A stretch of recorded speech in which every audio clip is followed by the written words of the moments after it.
मैं अभी आप सबको जो गीत सुनाऊंगी लड़की लोग को जब भी हल्दी लगता है उस समय का है। बन्नी के गोरी गोरी देहिया में हरदी सोहेला, बन्नी के गोरी गोरी देहिया में हरदी सोहेला, हो हरदिया सोहेला। मम्मी चूमने को आई, पापा देखने को आए, बन के नीली नीली अखिया से आंसू गिरेला।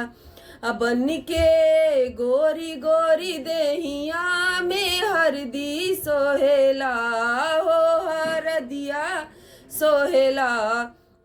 चाचा देखने को आए, चाची चूमने को आई, बन के नीली नीली अखिया से आंसू गिरेला।